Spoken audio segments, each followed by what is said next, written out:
प्रतियोगी विद्यार्थियों, स्वागत है आपका आपके अपने YouTube चैनल प्रारंभ क्लासेज में। इतिहास की क्लास चल रही है और इतिहास के तहत हम पढ़ रहे हैं प्राचीन भारत। और प्राचीन भारत में अगर इसकी पिछली वीडियो क्लास की बात करें तो उसमें हम लोगों ने पढ़ा था मौर्य साम्राज्य की संस्कृति, केंद्रीय प्रशासन एवं नगर प्रशासन भाग 1। ठीक है, लेकिन आज हम उसी वीडियो क्लास को आगे बढ़ाएंगे और आज पढ़ेंगे मौर्य साम्राज्य का केंद्रीय प्रशासन एवं नगर प्रशासन भाग 2। ठीक है, इसलिए ये ध्यान में रखिए कि दोनों वीडियो देखने के बाद ही आप मौर्य साम्राज्य के केंद्रीय प्रशासन और नगर प्रशासन को पूरा जान पाएंगे। ठीक है, तो चलिए, अगर आपने पिछली वीडियो क्लास देखी होगी तो वहाँ आपको ध्यान होगा कि जब हमने वीडियो क्लास खत्म की थी तो वहाँ हम लोगों ने चर्चा की थी 18 तीर्थों की, यानी 18 विभागों के उनके प्रमुखों के बारे में।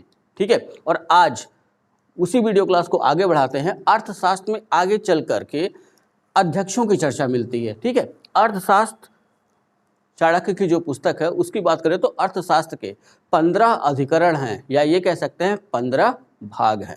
ठीक है, तो उस 15 अधिकरण में जो दूसरा अधिकरण है उसे अध्यक्ष प्रचार नाम दिया गया है, या उसे अध्यक्ष प्रचार कहा जाता है, और इसमें 27 अध्यक्षों का उल्लेख मिलता है।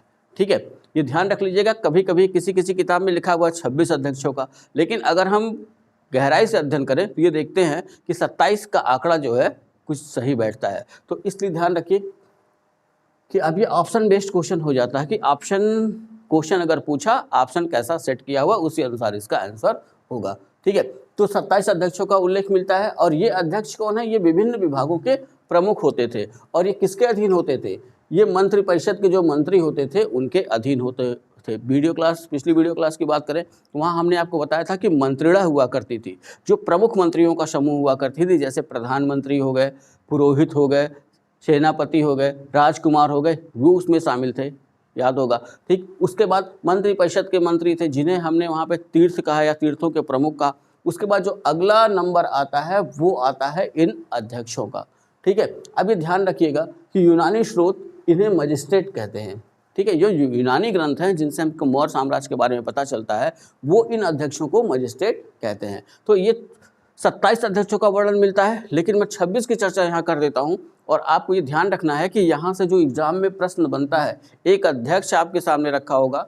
ठीक है, जैसे जो मैंने लाल कलम से लिखा हुआ है, जैसे सुराध्यक्ष, तो आपसे पूछेगा कि ये किस विभाग का प्रमुख था। ठीक है, ऐसे ही क्वेश्चन आपके सामने आएंगे। तो जल्दी जल्दी इन 26 अध्यक्षों को देख लेते हैं। तो अपना जो पहला है वो है पर्याध्यक्ष। पर्याध्यक्ष तो ये वाणिज्य विभाग का अध्यक्ष होता था या वाणिज्य विभाग का प्रमुख अधिकारी होता था। दूसरा जो है वो सुराध्यक्ष आबकारी विभाग का अध्यक्ष होता था। आबकारी का मतलब मदिरा या शराब से लगा सकते हैं, या शराब या मदिरा को ही शुद्ध शब्दों में आबकारी कहा जाता है उसके विभाग को। ठीक है, आबकारी विभाग का अध्यक्ष हुआ करता था। और तीसरे नंबर पर अगर हम देखें तो यह है शूनाध्यक्ष। शूनाध्यक्ष जो था वो बूचड़ खाने का अध्यक्ष था। बूचड़ खाने का मतलब कसाई खाना कह सकते हैं, जहाँ जानवरों को काटा जाता था।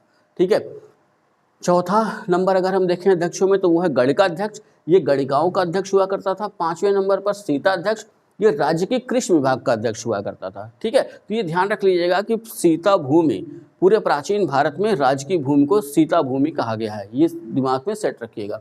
छठवें नंबर पर अकराध्यक्ष, ये खान विभाग का अध्यक्ष हुआ करता था। सातवें नंबर पर कोष्ठगाराध्यक्ष, ये भंडार गृहों का अध्यक्ष था। ठीक है, आठवें नंबर पर जो अध्यक्ष है अपना वो है कुप्याध्यक्ष, ये वनों का अध्यक्ष था।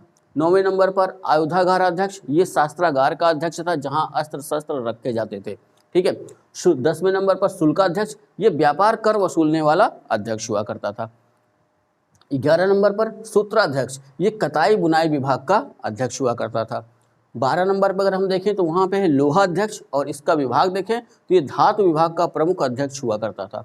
ठीक है, 13 नंबर पर देखें तो लक्षणाध्यक्ष, छापे खाने का अध्यक्ष हुआ करता था। तो जाहिर सी बात है उसमें पेपर तो था नहीं छापने के लिए।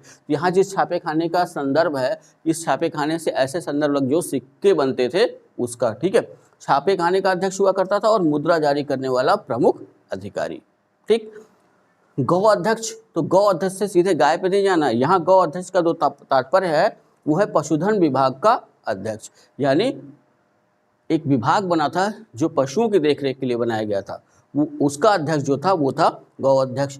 15 नंबर पर जो अपना अध्यक्ष है वो है विविता अध्यक्ष, विविता अध्यक्ष ये चारागाहों का अध्यक्ष हुआ करता था। साथ ही साथ इसके जिम्मे कुछ और काम सौंपे गए थे। चारागाहों का अध्यक्ष होने के साथ साथ कुओं का निर्माण कराना इसका काम था, जलाशयों का निर्माण कराना इसका काम था, और जंगल से जो लोग गुजरते थे उनकी रक्षा करना भी इसी का काम बताया गया है अर्थशास्त्र में।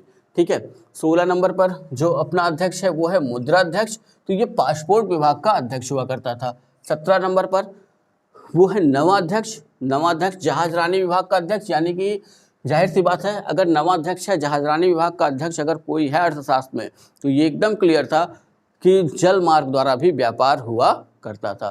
ठीक है, 18 नंबर पे जो अध्यक्ष है वो पत्तनाध्यक्ष बंदरगाहों का अध्यक्ष हुआ करता था। 19 नंबर पे संस्थाध्यक्ष ये व्यापारिक मार्गों का अध्यक्ष हुआ करता था। 20 नंबर पर देवताध्यक्ष ये धार्मिक संस्थाओं का अध्यक्ष था। 21 नंबर पे पौतवाध्यक्ष ये माप तौल विभाग का अध्यक्ष हुआ करता था। 22 नंबर पे है मानाध्यक्ष, दूरी और समय से संबंधित साधनों को नियंत्रित करने वाला अध्यक्ष या प्रमुख अधिकारी हुआ करता था। अश्वाध्यक्ष घोड़ों की देखभाल करने वाला प्रमुख अधिकारी। हस्ताध्यक्ष हाथियों की देखभाल करने वाला प्रमुख अधिकारी। सुवर्णाध्यक्ष स्वर्ण उत्पादन एवं उसकी शुद्धता का निरीक्षण करने वाला प्रमुख अधिकारी। अक्षपटलाध्यक्ष महालेखाकार यानी राज्य के आय व्यय का ब्यौरा रखने वाला प्रमुख अधिकारी। ये 26 आपके सामने हैं और इन अध्यक्षों को जो वेतन मिलता था वो था 1000 पर वार्षिक। और एक नाम और यहाँ लेना चाहता हूँ, यहाँ से इसको जोड़ के रखिएगा कि लक्षणाध्यक्ष छापे खाने का अध्यक्ष था, मुद्रा जारी करने वाला प्रमुख अधिकारी। तो जहाँ मुद्रा बनाई जाती थी वो होती थी टकसाल, और टकसालों का जो प्रमुख होता था उसे कहा गया है सौवर्णिक। ठीक है, तो ये तो अर्थशास्त्र के अनुसार ठीक 18 तीर्थ हुआ करते थे, और इन तीर्थों आज के हिसाब से अगर इसकी तुलना करें तो आज इसको ऐसे समझिए कि मंत्रिपरिषद में जो मंत्रियों के जो विभाग हैं फिर उन विभागों के जो अधिकारी, उसी संदर्भ में इसको समझना है। ठीक है, तो वहाँ हमने इसके पिछली वीडियो क्लास में जो हमने 18 तीर्थ देखे थे वो समझ लीजिए कि मंत्रिपरिषद के विभाग हैं। आज हमने जो 26 अध्यक्ष देखे हैं वो मंत्रिपरिषद के जो विभाग हैं उन्हीं के अधीन काम करने वाले अधिकारियों की ये लिस्ट है। ठीक है, यहाँ से आपको ध्यान रखना है कि कुछ बार बार पूछा हुआ है उस पर हमें विशेष ध्यान बनाकर रखना होगा। एक जैसे पड़याध्यक्ष, ठीक, दूसरा सुराध्यक्ष, तीसरा सुनाध्यक्ष, और गणकाध्यक्ष पे भी ध्यान बनाकर रखेंगे। अकराध्यक्ष भी पूछा हुआ क्वेश्चन है, इस पर भी ध्यान बना के रखिएगा। लक्षणाध्यक्ष ये भी पूछा हुआ क्वेश्चन है, इस पर भी ध्यान बना के रखेंगे। विविताध्यक्ष ये भी पूछा हुआ क्वेश्चन है, इस पर भी ध्यान बना करके रखना है। वैसे ही मुद्राध्यक्ष सबसे अधिक बार पूछा गया क्वेश्चन है। क्यों ऐसा? इसलिए कि मुद्राध्यक्ष नाम सुनते ही अगर आपने पढ़ा नहीं है तो आपका ध्यान कहाँ जाएगा? मुद्रा पर यानी धन पर। लेकिन है क्या ये? पासपोर्ट विभाग का अध्यक्ष। उसके बाद जो सबसे अधिक इन्होंने पूछा है वो है पौतवाध्यक्ष। ठीक, पौतवाध्यक्ष का मतलब माप तौल विभाग का अध्यक्ष। ठीक है, और एक अक्षपटलाध्यक्ष, महालेखाकार। इतनी चीजें आपको ध्यान में रखनी है। जहाँ जहाँ मैंने लाल रंग से टिक कर दिया है वो याद होना चाहिए, वही सबसे अधिक बार पूछा गया है और वहीं पे जो है कन्फ्यूजन क्रिएट होता है। कुछ चीज़ें सीधी हैं, अगर हम थोड़ा सा भी अच्छे तरीके से संस्कृत जानते हैं तो कुछ का अर्थ हम आसानी से निकाल सकते हैं। जैसे अश्वाध्यक्ष, हस्ताध्यक्ष, सुवर्णाध्यक्ष, तो यहाँ से तात्पर्य है अश्व यानी घोड़ा, हस्त का मतलब हाथी, सुवर्ण का मतलब स्वर्ण। ठीक है, तो ऐसे अर्थ निकाल के भी ये अंदाजा लगाया जा सकता है कि यही ऑप्शन सही हो सकता है। ठीक, अब आते हैं नगर प्रशासन पे। तो नगर प्रशासन के बारे में अगर चर्चा करें तो आपको चलना होगा उस पहली क्लास के, मौर्य साम्राज्य की जो पहली क्लास हमने आपको दी थी, जिसके बारे में जहां हम लोगों ने पढ़ा था मौर्य साम्राज्य जानने के स्रोत।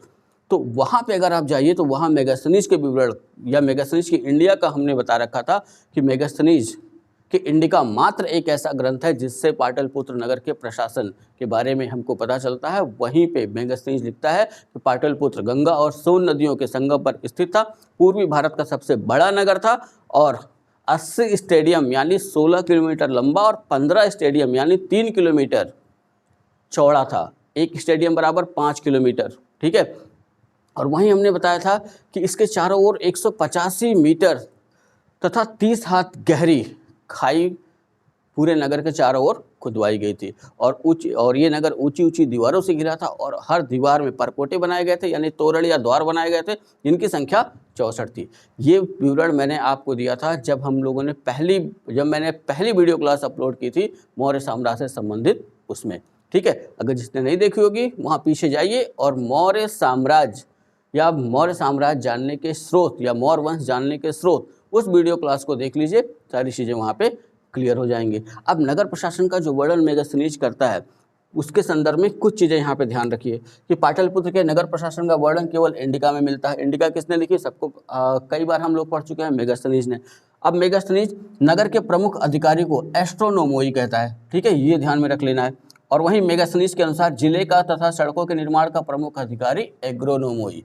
सबसे अधिक कंफ्यूजन होता है, किसी न किसी तरह ट्रिक बना के इसको दिमाग में रखना होगा, ठीक।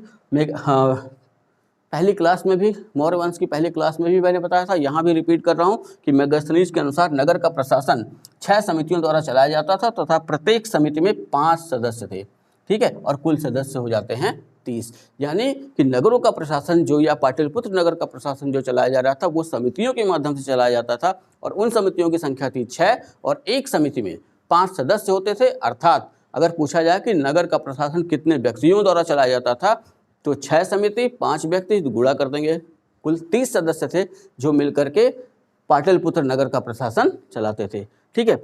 अब यहाँ पे समितियों की चर्चा की गई कि समितियाँ, अभी हमने देखा कि 6 समितियाँ थी, तो यहाँ मोटा मोटा देख लेते हैं कि वो समितियाँ कौन कौन सी थी और उन समितियों के प्रमुख काम क्या क्या थे, ठीक है। तो पहली समिति की बात करें तो पहली समिति जो अपने सामने है वो है शिल्प कला समिति।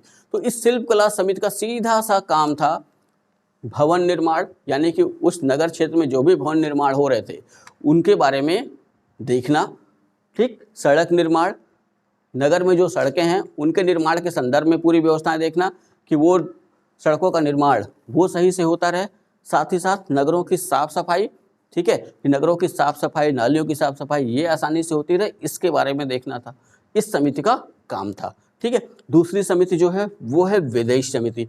तो विदेश समिति के संदर्भ में ये ध्यान रखना है कि इसका काम है कि जो विदेशी भारत आए, ठीक है, या उस समय मौर्य साम्राज्य में कोई भी व्यक्ति जो अन्य जगहों से आ रहा था तो उनके रहने खाने की व्यवस्था करना, अगर वो बीमार हो जाते हैं तो दवा की व्यवस्था करना, अगर उनकी यहाँ मृत्यु हो जाती है तो उनके अंतिम संस्कार की व्यवस्था करना, ये काम था विदेश समिति का। और साथ ही साथ इन विदेशियों के ऊपर निगरानी करने का भी काम था इस विदेश समिति का, ठीक है। अगली जो समिति है वो है अपनी जनसंख्या समिति। अब जनसंख्या समिति की बात करें तो इसका काम था जन्म एवं मृत्यु का रजिस्टर तैयार करना, ठीक है, जिससे ये पता चल सके कि नगर की जनसंख्या कितनी है।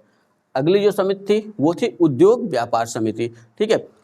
इसका काम था उद्योग व्यापार पर नियंत्रण रखना, मूल्य पर नियंत्रण रखना, बिक्री आदि को देखना कि कहीं ऐसा तो नहीं कि कोई कम दाम की वस्तु ज़्यादा में बेच दे रहा है, यानी कि कुल मिला के कह सकते हैं कि आज के मार्केटिंग इंस्पेक्टर की तरह, ठीक है। तो वो उद्योग व्यापार समिति थी। अगली समिति थी वस्तु निरीक्षण समिति, ठीक है। इसको भी ऐसे समझिएगा कि वस्तुओं में जो मिलावट कोई ना कर सके, मिलावटी चीज़ें कोई ना बेच सके, तो वस्तुओं के मिलावट पर रोक लगाने के लिए या उस पर नियंत्रण रखने के लिए ये समिति काम करती थी।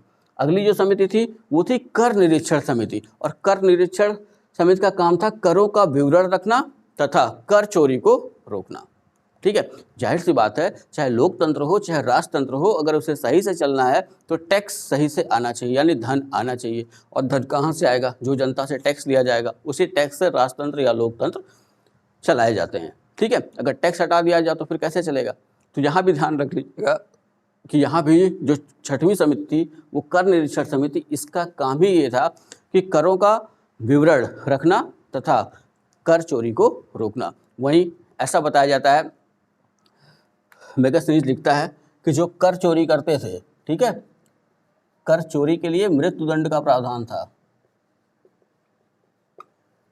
यानी जो टैक्स चोरी करता था उसके लिए मृत्युदंड का प्रावधान इसमें किया गया था। ऐसा वर्णन अर्थशास्त्र में भी मिलता है। अर्थशास्त्र नगर के प्रमुख अधिकारी को नागरिक कहता है, ठीक है। मेगास्थनीज क्या कहते हैं? नगर के प्रमुख अधिकारी को एस्ट्रोमोई। वहीं अर्थशास्त्र में कौटिल्य नगर के प्रमुख अधिकारी को नागरिक कहते हैं, ठीक है। तो ये पहली वीडियो क्लास रही 2 भागों में, मौर्य साम्राज्य की संस्कृति से संबंधित केंद्रीय प्रशासन एवं नगर प्रशासन के संदर्भ में। कल हम मिलेंगे नेक्स्ट वीडियो क्लास को लेकर के और इसी टॉपिक को आगे बढ़ाएंगे, जिसमें हम देखेंगे प्रांतीय प्रशासन, गुप्तचर व्यवस्था और न्याय व्यवस्था के बारे में, ठीक है। तो आप लोग धीरे धीरे, गर्मी बहुत है लेकिन पढ़ाई भी रुकनी नहीं चाहिए, धीरे धीरे आप लोग भी अपनी नोट्स तैयार करते रहिए, इसी वजह से वीडियो में थोड़ी सी छोटी लग रहा हूँ। ठीक है, वीडियो अगर अच्छी लगी हो तो लाइक करिएगा, कमेंट करिएगा, वीडियो को शेयर करना ना भूलिएगा। अगर अभी तक चैनल को आपने सब्सक्राइब नहीं किया है तो चैनल से जुड़ जाएं। वो विद्यार्थी तो निश्चित रूप से जुड़ जाएं जो पढ़ना चाहते हैं और अधिक कुछ जानना चाहते हैं। चलिए इतना तैयार करिए, मिलते हैं नेक्स्ट वीडियो में, तब तक के लिए जय हिंद।